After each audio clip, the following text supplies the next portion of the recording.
एक हो गया कोडिंग करके वेबसाइट बनाना, एक हो गया विदाउट कोड करके आपको वेबसाइट बनाना। ऐसे बहुत सारे टूल्स और वेबसाइट्स आ गए, उसको यूज़ करके आप बिना कोडिंग करे के कंप्लीट वेबसाइट बना सकते। एक है वेबसाइट नॉर्मल वेबसाइट बनाना, और एक ब्लॉगिंग वेबसाइट बनाना, और एक है ई कॉमर्स वेबसाइट बनाना।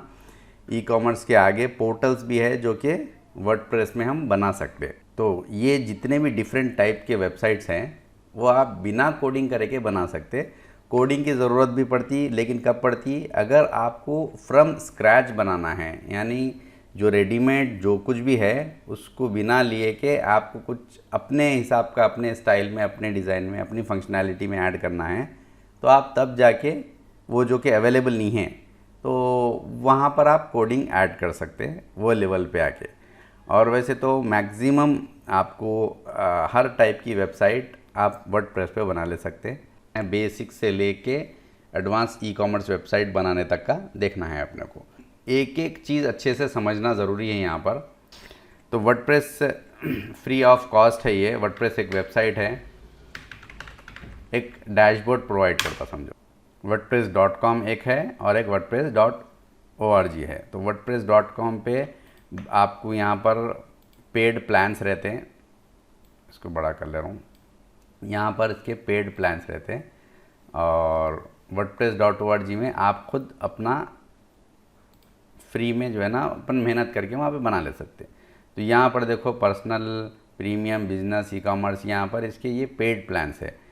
इसमें जो भी फीचर्स है यहाँ पर देखो, ये इसमें ये है, इसमें ये है, इसमें ये है, इसमें ये है, तो ये सब पेड है। यहाँ पर पेड वर्जन है wordpress.com पे। और एक है wordpress.org। तो wordpress.org में अपने को सिंपल वर्डप्रेस मिल जाता, वो लेके हम जैसी चाह रहे वेबसाइट हम बना ले सकते। तो ये है wordpress.org, यहाँ से हम वर्डप्रेस ले सकते हैं। तो वर्डप्रेस आप डायरेक्ट होस्टिंग ऑनलाइन भी इंस्टॉल कर सकते हैं और आपके लोकल सिस्टम में भी डाउनलोड करके इसको इंस्टॉल कर ले सकते हैं। अभी हम यहाँ पर अपने सिस्टम में डाउनलोड कर लेंगे, उसके बाद में उसको इंस्टॉल करके इस्तेमाल करेंगे।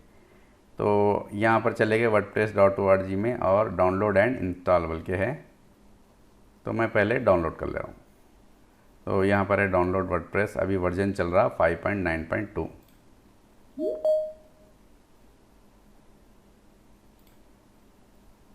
अभी वर्डप्रेस डाउनलोड हो रहा। वैसे बहुत आसान है वर्डप्रेस, सिर्फ समझना अगर आसान नहीं समझ में नहीं आ रहा तो तरीक़ा बदलना है समझने का। बाकी का तो हकीकत में ये आसान है, बहुत बहुत ईजी है। तो ये एक जिप फोल्डर आ गया, मैं इसको अनजिप कर ले रहा हूँ। ये आ गया अपना ये वर्डप्रेस। तो ये एक समझो एक कंप्लीट साइट है, ये खुद एक वेबसाइट है।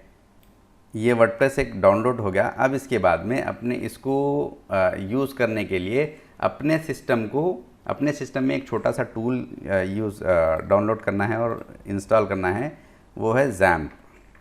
आप गूगल में आप सर्च कर ले सकते हैं ज़ैम्प डाउनलोड। ये एक सॉफ्टवेयर है छोटा, ये इंस्टॉल कर लेना है। ये आपके सिस्टम को सर्वर बना देता, यानी हम ये यहाँ से डाउनलोड कर ले सकते हैं। आप डायरेक्टली उन्हें ले लेता, आपका कौन सा सिस्टम है उस हिसाब से आप डाउनलोड कर सकते हैं। एप्पल है या फिर लिनक्स है या फिर विंडोज़ है। विंडोज़ है तो आप यहाँ पर 3 अलग अलग है, उसमें पहला वाला आप ले सकते हैं 64 बिट। ये डाउनलोड हो जाता है ये। तो इसको हम इंस्टॉल कर रहे हैं अभी। यस, सिंपल आपको नेक्स्ट नेक्स्ट नेक्स्ट करना है। ये एक इन्फॉर्मेशन आती है यहाँ पर, ओके कर देना है सिंपल। नेक्स्ट नेक्स्ट, ये ऑटोमेटिकली ये पाथ ले लेता। अगर आप यहाँ पर चेंज करना चाह रहे हैं, यानी सी ड्राइव में ले लिया है, अगर आप सी ड्राइव में नई दूसरी जगह लेना चाह रहे हैं तो भी दूसरी जगह भी इंस्टॉल कर सकते हैं। नेक्स्ट नेक्स्ट, इंस्टॉल हो जाता है। ठीक है, इंस्टॉल कर दे दी। ज़ैम्प कहाँ पर इंस्टॉल हुआ? सी ड्राइव में। यहाँ पर जो पहले सी ड्राइव में ज़ैम्प बोल के है, यहाँ पर एक फ़ोल्डर आ जाता। तो ये है अपना ज़ैम्प सॉफ्टवेयर है, यानी एक हमारा जो लोकल सिस्टम क्लाइंट सिस्टम था, अब ये जाके सर्वर बन गया है एक। यहाँ पर देखो ज़ैम्प के अंदर और बहुत सारे फ़ोल्डर्स है। उसके अंदर एक htdoc बोल के आपको याद रखना है, htdoc। इसके अंदर जितने भी हम वेबसाइट्स बनाएंगे यहाँ पर फ़ोल्डर बना के रख सकते हैं। अभी जो हम वर्डप्रेस जो डाउनलोड करे थे, डाउनलोड में था वो, यहाँ पर देखो अनजिप कर लिया इसको। इसके अंदर ये फ़ोल्डर के अंदर वर्डप्रेस के नाम से एक फ़ोल्डर है, तो ये वर्डप्रेस को मैं कॉपी कर ले रहा हूँ ये फ़ोल्डर को, और वापस सी ड्राइव में, कहाँ पर आए हम, सी ड्राइव में जैम्प के बाद htdocs, और यहाँ पर आके हम पेस्ट कर दिए। अगर आपको लोकल सिस्टम में काम करना है तो ये इसका तरीका ऐसा रहेगा। अगर ऑनलाइन करना है तो जस्ट सिंपल इंस्टॉल करना है और उसके डैशबोर्ड में लॉगिन कर ले सकते हैं। htdocs के अंदर गए और यहाँ पर वो जो वर्डप्रेस डाउनलोड करे थे यहाँ पर हम पेस्ट कर दिए, सिंपल वहाँ से फ़ोल्डर यहाँ पर हम पेस्ट कर दिए। अब यहाँ पर क्या कर सकते हैं, ये जो वर्डप्रेस फ़ोल्डर है ना, ये आपकी वेबसाइट का नाम है समझो। तो यहाँ पर आपकी वर्डप्रेस की जगह आपकी कोई भी वेबसाइट बना ले सकते। अब्दुल समद बोल के मैं यहाँ पर, ये मेरी वेबसाइट का नाम है, ये नाम मैं दे दे रहा हूँ, ठीक है। सबसे पहले आपको ये पेस्ट कर देने के बाद में जैम्प को स्टार्ट करना पड़ता। जैम्प आप सर्च कर लो, जो इंस्टॉल हो गया सिस्टम में, जैम्प कंट्रोल पैनल है। जैम्प कंट्रोल पैनल आने के बाद में यहाँ पर तो अपाची बोल के स्टार्ट कर लेना है और MySQL बोल के इसको स्टार्ट कर लेना है। ये दोनों स्टार्ट करना बहुत ज़रूरी है। ये एक सर्वर है और ये एक है डेटाबेस, तो ये दोनों को स्टार्ट कर लिया और ये बंद कर दिया। आप बंद भी कर सकते हैं या मिनिमाइज़ भी कर सकते हैं, बंद करें तो भी कोई प्रॉब्लम नहीं है। यहाँ पर आपका वो चलते रहता है। इधर ये देखो, ये जैम्प कंट्रोल पैनल ये ऑन हो गया। वो ऑन करना बहुत ज़रूरी है। उसके बाद में कोई भी ब्राउज़र में आके लोकल होस्ट टाइप करना ज़रूरी है, LOCALHOST। लोकल होस्ट नीचे का नहीं लेना है, लोकल होस्ट यहाँ का, तो यहाँ का ले लिए तो ऑनलाइन चले जाता वो। तो लोकल होस्ट स्लैश आपकी वेबसाइट का नाम, तो क्या नाम दिए थे हम, अब्दुल समद। नीचे भी एक अब्दुल समद बोल के यहाँ पे भी दे रहा, तो ये नहीं लेना है। अगर ये ले लिए तो आप गूगल में सर्च कर लेता उन्हें, हम सीधा टाइप करना है लोकल होस्ट स्लैश जो भी आपकी वेबसाइट का नाम है वहाँ पर जो दिए। बाय डिफ़ॉल्ट वर्डप्रेस फोल्डर का नाम वर्डप्रेस बोल के रहता, तो मैं रीनेम कर दिया अब्दुल समद से। तो इसको मैं इंटर प्रेस कर रहा हूँ, फिर भी जो है ना क्या करा है इन्हें, ऑनलाइन ले लिया है इन्हें। तो local host slash Abdul Samad local में आ रहा। तो ये इंस्टॉलेशन स्क्रीन है। यहाँ पर आपको वर्डप्रेस इंस्टॉल करना है कोसी लैंग्वेज में, तो वो लैंग्वेज सेलेक्ट कर लिए और कंटिन्यू करें। अब यहाँ पर देखो कुछ चीज़ें हैं जो सेटअप करना है अपने को। तो यहाँ पर ये चीज़ें ऐड करो, बोला डेटाबेस नेम और database user name, database password, database host और टेबल प्रीफिक्स। ये 5 चीज़ें अगर अपन उसको दे दिए तो हम आगे जा सकते। डेटाबेस क्या रहता है, जहाँ पर डेटा स्टोर होता, और उसको थोड़ा और डिटेल में देखेंगे बाद में। लेकिन अभी हम क्या करेंगे, डेटाबेस बनाना है और डेटाबेस का नाम भी देना है। तो डेटाबेस के लिए हम क्या करें, वहाँ पर जैम्प में डेटाबेस तो स्टार्ट कर दिए थे MySQL। कौन सा डेटाबेस इस्तेमाल कर रहे हैं, MySQL नहीं, जैम्प एक कंट्रोल पैनल है, डेटाबेस का नाम क्या है, MySQL। अब कभी शायद आप लोग सुने नहीं मालूम, लेकिन क्या है, SQL बोल के रहता, ओरेकल बोल के रहता, और MySQL है, MongoDB है, ऐसे डेटाबेस अलग अलग डेटाबेस रहते हैं। तो उसमें से हम जो डेटाबेस इस्तेमाल कर रहे हैं वो है MySQL, और सर्वर जो है अपाची है। तो MySQL के लिए उसका एडमिन पैनल रहता है, डैशबोर्ड रहता PHP My Admin। तो यहाँ पर हम क्या करें, local host slash PHP My Admin। ये क्या है, ये डेटाबेस का डैशबोर्ड है MySQL का। Local host slash PHP My Admin, ये है आपका PHP My Admin MySQL का डैशबोर्ड। तो यहाँ पर पहले से भी कुछ डेटाबेसेस बने हुए हैं, और अब हम आपको न्यू बनाना है, तो हम न्यू में गए, न्यू, यहाँ पर डेटाबेस नेम दे दिए। तो आप कुछ भी दे दो, यहाँ पर मैं दे रहा हूँ अब्दुल समद के नाम से, राइट, क्रिएट, सिंपल, ठीक है। हम डेटाबेस क्या करें, एक नया डेटाबेस बना लिए अब्दुल समद। कहाँ पर जाके, local host slash PHP My Admin। यहाँ आने के बाद में यहाँ पर न्यू पे क्लिक करके एक डेटाबेस बना लिए, बस इतना ही करना है और उसको क्लोज़ कर देना है। यहाँ पर हम डेटाबेस बना लिए, और डेटाबेस का जो यूज़र नेम रहता ना, वो बाय डिफ़ॉल्ट जब हम जैम्प इंस्टॉल करते वो आ जाता। ऑटोमेटिकली। और डेटाबेस पासवर्ड भी बाय डिफ़ॉल्ट वहाँ से रहता, वो ले लेते हैं। वैसे तो डिफ़ॉल्ट कुछ भी नहीं, पासवर्ड नहीं रहता। और डेटाबेस होस्ट क्या है, लोकल होस्ट है हमारा। तो वो हम नेक्स्ट, अभी तो खाली एक डेटाबेस बनाना था, उसके बाद में लेट्स गो, बाकी के पूरी चीज़ें हमारे पास रेडी है। वो क्या है अभी देखेंगे। डेटाबेस नेम यहाँ पर दे दिए, क्या नाम देना है अपने को, अब्दुल समद। अब्दुल समद बोल के हम डेटाबेस का नाम दे दिए। हाँ देखो, यहाँ पर कंफ्यूज नहीं होना है, वेबसाइट का नाम भी अब्दुल समद है, डेटाबेस का नाम भी अब्दुल समद भी दे दिया। वहाँ पर कुछ भी दे सकते हैं आप, दूसरा नाम भी दे सकते। तो मैं अब वहाँ पर सिंपल अब्दुल समद बोल के दे दिया। यूज़र नेम क्या रहता, देखो लोकल सिस्टम का user name by default root बोल के रहता। ठीक है, ये याद रख लेना है बस, रूट। बाद में आप चेंज करना है तो चेंज भी कर सकते हैं, लेकिन बाय डिफ़ॉल्ट रूट बोल के था। और रूट का पासवर्ड एम्प्टी रहता, इसका कोई पासवर्ड नहीं रहता। ये कहाँ से आया, ये जब हम जैम्प इंस्टॉल कर रहे थे ना, तभी वो डिफ़ॉल्ट ये सब चीज़ें ले लेता, रूट बोल के ले लेता, और पासवर्ड एम्प्टी रहता। और डेटाबेस होस्ट क्या है, लोकल होस्ट, यानी ये सिस्टम, लोकल होस्ट का मतलब जो हम सिस्टम इस्तेमाल कर रहे हैं उसको बोलते हैं लोकल होस्ट। तो ये लोकल होस्ट हो गया। और टेबल प्रीफिक्स उन्होंने बाय डिफ़ॉल्ट WP बोल के ले लिया, WP अंडरस्कोर बोल के ले लिया। आप चाहे तो आप यहाँ पर चेंज कर सकते हैं या उसको वैसे भी रख दे सकते हैं।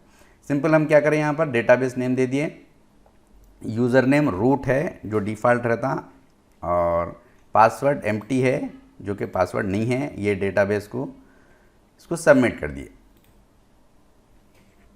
Run the installation. अगर सब ठीक है तो यहाँ तक आता, नहीं है तो फिर वहाँ पे कुछ एरर देता। साइट का नाम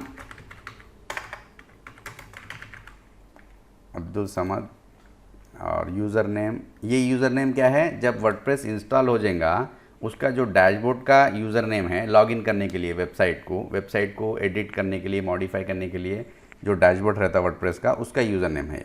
हमें अब्दुल समद बोल के दे दिया। ठीक है, पासवर्ड यहाँ पर आप डिफ़ॉल्ट यहाँ पर ले लिया, यहाँ पर कुछ भी दे सकते हैं, एडमिन 1 2 3 4। ऐसा सिंपल पासवर्ड्स कभी भी नहीं रखना। तो जो कुछ भी है थोड़ा टिपिकल और थोड़ा स्ट्रॉन्ग रखना, या एडमिन 1 2 3 4 ये सब नहीं रखना। ये मैं यहाँ पर अपने लोकल सिस्टम में काम कर रहा हूँ बोल के यहाँ पर ये रख लिया। और कंफर्म पासवर्ड, अगर वीक है तो इन्हें कंफर्म करो बोलता तो कंफर्म कर दिए। और ईमेल एड्रेस यहाँ पर आपका दे सकते, जो भी प्रेजेंट ईमेल एड्रेस आपका रहता। कुछ भी आपको रीसेट करना है पासवर्ड वगैरह तो ये ईमेल एड्रेस पे आता।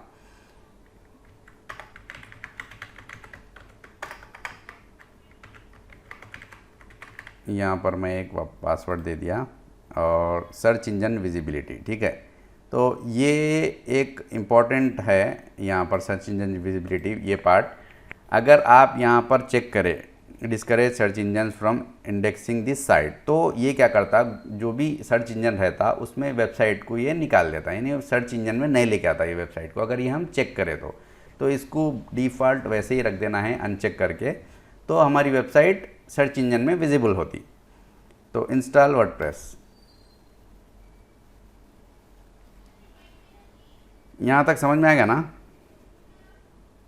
Yes sir. Yes sir. तो हाँ यहाँ पर सर। पासवर्ड सेव करना या नहीं करना पूछ रहा। अगर आपको अपना सिस्टम इस्तेमाल कर रहे हैं, कोई दूसरे इस्तेमाल नहीं करते, ऐसा कुछ है तो आप सेव कर सकते हैं, नहीं तो नहीं कर सकते। तो ये देखो यूज़र नेम है, पासवर्ड हमारा जो चूज़ कर रहे थे वही पासवर्ड है, सक्सेसफुली इंस्टॉल हो गया। चलो ठीक है, यहाँ तक समझ में आएगा। अब हम लॉगिन करेंगे। ये है वर्डप्रेस का लॉगिन पैनल। यहाँ पर यूज़र नेम क्या दिए थे, अब्दुल समद, और पासवर्ड हम क्या दिए थे, एडमिन। मैं पासवर्ड भी बोल दे रहा हूँ आप लोगों को, ऐसा नहीं बोलना पासवर्ड। तो एडमिन 1 2 3 4 यहाँ पर सबके लिए कॉमन है देखने के लिए, बाकी के आप लोग के जो पासवर्ड्स रहते हैं वो सीक्रेट रखना। तो ये हो गया अपना वर्डप्रेस का एडमिन पैनल डैशबोर्ड। ठीक है, तो ये आपको जो कुछ भी दिख रहा है यहाँ पर, अच्छे से बैठ के आप पूरी इन्फॉर्मेशन क्या है क्या नहीं है आप पढ़ लो। समझ में आया तो बहुत अच्छी बात है, न समझ में आया तो सिंपल इसको पूरा छोड़ देना है। आपकी वेबसाइट यहाँ पर रेडी हो गई, यानी ऑनलाइन वेबसाइट आ गई आपकी। तो अभी ऑनलाइन नहीं आई, ये ऑफलाइन है, लेकिन वेबसाइट रेडी हो गई आपकी। ठीक है, तो वेबसाइट को देखने के लिए हम क्या करेंगे, हमारी वेबसाइट का नाम क्या था, लोकल होस्ट / अब्दुल समद। अब्दुल समद। ये देखो वेबसाइट मेरी आ गई यहाँ पर। तो हेलो वर्ल्ड का एक पोस्ट है यहाँ पर नाम है, जो भी एक सिंपल एकदम जो है ना, कोई डिज़ाइन नहीं है ना कुछ भी कंटेंट है इसमें, ये एक सिंपल एक वेबसाइट पेज रेडी हो गया। तो वो पेज को हम यहाँ से पूरा चेंज कर सकते, कंटेंट ऐड कर सकते ये डैशबोर्ड से। तो इसको क्या बोलेंगे हम, ये वर्डप्रेस को कंटेंट मैनेजमेंट सिस्टम बोल सकते हैं उसको, ठीक है। यानी जो हमारी वेबसाइट का ये कंटेंट है इसको मैनेज कर रहे हैं हम ये वर्डप्रेस के डैशबोर्ड से। तो वर्डप्रेस एक CMS प्रोवाइड करता जो कि अपनी वेबसाइट को कंप्लीट तरीके से हम कंट्रोल कर सकते हैं, यानी पूरा मैनेज कर सकते हैं वेबसाइट को। जो भी कंटेंट है ऐड कर सकते, एडिट कर सकते और डिलीट कर सकते, इवन अपनी वेबसाइट को मॉडिफाई कर सकते। तो यहाँ तक आप लोगों को अगर समझ में आ गया तो और एक पोस्ट ऐड करके देखेंगे हम, ठीक है। लॉगिन कर लिए, सिंपल ये डैशबोर्ड आ गया। अब यहाँ पर देखो एक पोस्ट बोल के है सबसे पहला, ठीक है। होम जो कि हम यहाँ पर है, उसके बाद में पोस्ट। पोस्ट क्या है, जो भी आपका जो कंटेंट है, जो आर्टिकल है ना, वो आर्टिकल आप यहाँ पर ऐड कर सकते हैं। अभी एक पोस्ट बना हुआ है हेलो वर्ल्ड के नाम से, उसमें यहाँ पर एक छोटा एक कंटेंट है। तो यहाँ पर है देखो हेलो वर्ल्ड, तो हेलो वर्ल्ड को भी आप ऐड कर सकते हैं या फिर एक न्यू पोस्ट भी हेलो वर्ल्ड को एडिट कर सकते हैं या फिर न्यू पोस्ट ऐड कर सकते हैं। तो हेलो वर्ल्ड को मैं रीनेम कर दे रहा हूँ। तो हेलो वर्ल्ड पे क्लिक करना है, ये आपका यहाँ पर नेक्स्ट कर दो, यानी पूरा टिप्स है ये, नेक्स्ट गेट स्टार्टेड, ठीक है। हेलो वर्ल्ड,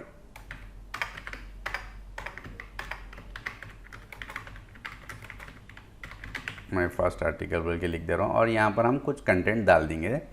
अब कंटेंट डालने के लिए हमारे पास डमी टेक्स्ट ले लेंगे यहाँ से।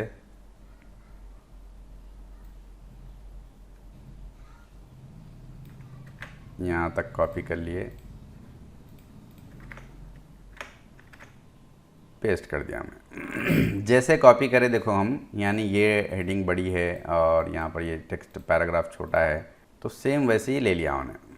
सिंपल क्या करना है, यहाँ पर टेक्स्ट ऐड कर दिए, आर्टिकल जो भी अपना ऐड करना था, और यहाँ पर अपडेट कर दिए। अभी यहाँ पर आके देखो आप, ये इसको मैं बंद कर दे रहा हूँ, ये है, इसको रिफ़्रेश करेंगे, वहाँ जो ऐड करे थे यहाँ पर अपना आ गया। इसके साथ में अब क्या रहता, और एक भी एक ऐड करना है तो आप ऐड कर सकते, पोस्ट ऐड न्यू, यहाँ पर आप दे सकते हो।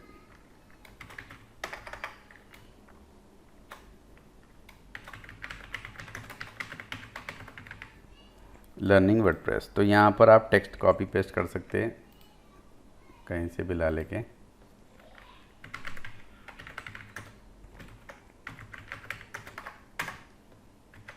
ये एक टेक्स्ट ऐड कर ले रहे हैं हम यहाँ पर, और यहाँ पर देखो अब तक अपडेट आया था, यहाँ पर पब्लिश आया। वो अपडेट इसलिए आया था क्योंकि पहले से वो वहाँ पर ब्लॉक था, वो एक पोस्ट था, उसको अपडेट करें हमने, एडिट करें उसको। तो यहाँ पर क्या है, न्यू ऐड करें तो पब्लिश न्यू ऐड करें बोल के पब्लिश कर बराबर। तो हम क्या करें, अब पब्लिश कर दे रहे हैं। और ये पोस्ट को देखने के लिए व्यू पोस्ट पे क्लिक कर सकते हैं। यहाँ पर देखो आपका लर्निंग वर्डप्रेस बोल के यहाँ पर डिटेल लिख दिए, और यहाँ पर ये पोस्ट को ब्लॉग में जनरली क्या रहता है, कमेंट डाल सकते हैं। ये सब ऑटोमेटिक पूरा बना हुआ है सिस्टम। यहाँ पर नाइस पोस्ट बोल के मैं पोस्ट करा, देखो यहाँ पर नाइस पोस्ट बोल के आ गया, कौन सी डेट पे करे, कौन करे और कौन सा यूज़र करा, ये सब यहाँ पर बता देता है। यहाँ पर ये हम कैसा करें, लॉगिन है बोल के करें। अगर लॉगिन नहीं रहते बोले तो ये कमेंट का नहीं बताता, फिर कमेंट का बताता है, लेकिन कमेंट करने के लिए रजिस्टर करना पड़ता है इसके लिए, जो भी यूज़र विजिट करता। तो ये हो गया अपना पोस्ट ऐड करने का वर्डप्रेस से। तो अगर यहाँ तक समझ में आ गया तो मैं बोलता हूँ यहाँ तक आप पहले वर्डप्रेस इंस्टॉल करो, वर्डप्रेस डाउनलोड कर लो, इंस्टॉल कर लो। उसके बाद में इंस्टॉल करने के बाद में पूरा सेटअप होने के बाद आप यहाँ डैशबोर्ड में आके, डैशबोर्ड पे यहाँ देखो हम व्यू करे थे, फिर डैशबोर्ड चलेगा अपना। तो डैशबोर्ड पे आने के लिए यहाँ पर इसमें जाना और यहाँ पर डैशबोर्ड पर के है, इस पर क्लिक कर दिए तो डैशबोर्ड पे आ जाते हैं अपने पास। तो ये पोस्ट ऐड करें हम, आप पोस्ट पे जाके आल पोस्ट पे जाना है और यहाँ पर जितने भी अवेलेबल पोस्ट है यहाँ पर डिस्प्ले करता। आप मॉडिफाई करो जो पहले वाला है, उसके बाद में ऐड करो और मल्टीपल पोस्ट ऐड करते चले आओ। तो यहाँ तक प्रैक्टिस करो, बाकी का हम कल देखेंगे। इसको बारीकी से समझना है हर चीज़, क्योंकि अपन मतलब हर टाइप की वेबसाइट आपको बनाने आ जाना ये वर्डप्रेस का इस्तेमाल करके। मतलब आप जो सोच रहे हैं, आप जैसी वेबसाइट देख रहे हैं, वो हम जितने भी टाइप की वेबसाइट आप जो सोच रहे, जो आप देख रहे, वो टाइप की वेबसाइट हम वर्डप्रेस में बनाना सीखेंगे अपन, ठीक है। लेकिन ये पूरे जो है ना आप लोगों के ऊपर डिपेंड है, जैसा आप लोग प्रैक्टिस करेंगे। और जो कुछ भी आपको समझ में आ रहा तो ठीक है, नहीं समझ में आ रहा तो मेरे को पूछना है। मैं मेरी जितना भी जो भी कुछ लेवल है वो लेवल से आपको पूरी कोशिश करता हूँ कि आपको वो चीज़ समझ में आ जाए, ठीक है। अगर उसके बाद में भी नहीं आ रहा तो ठीक है, मैंने समझाया तो कहीं और से समझ में आ जाता, खुद की प्रैक्टिस से समझ में आ जाता। सबसे ज़्यादा आपकी प्रैक्टिस से समझ में आता। मैं 1000 बार समझाया तो भी वो नॉलेज आ जाती है आपको सिर्फ, लेकिन समझ में आना है बोले तो आपको प्रैक्टिस करना पड़ता है। प्रैक्टिस बोले तो एक बार कर लिए, खोल लिए, ऐसा कर लिया। अभी जो मैं करा ये एक ही बार मैं आपको बताया, ऐसा करा, तो आपको ये बार बार करना है। अगर इंस्टॉलेशन आपको अच्छा पक्के से समझना है तो आप क्या करो, वर्डप्रेस को डिलीट करो, जैम को अनइंस्टॉल करो, फिर इंस्टॉल करो, फिर अनइंस्टॉल करो, फिर इंस्टॉल करो, फिर फोल्डर को डिलीट कर दो। यानी आप बार बार करो। इतना इससे मतलब इतना खेलो कि वो आपको कभी भी जो है ना उसमें अलग अलग कुछ भी परेशानी, कुछ भी आपको प्रॉब्लम्स आए तो इजी समझ में आ जाना। एक बार में क्या है, कभी भी प्रॉब्लम्स नहीं आते। और प्रॉब्लम्स आना बहुत अच्छी बात है, क्योंकि आगे जाके कभी हम रियल प्रोजेक्ट पे वर्क कर रहे हैं, वहाँ पर कुछ प्रॉब्लम आ गया और उसको हम नहीं समझ सके तो वो हमारी जितना भी सीखे वो पूरा वेस्ट हो जाता हो।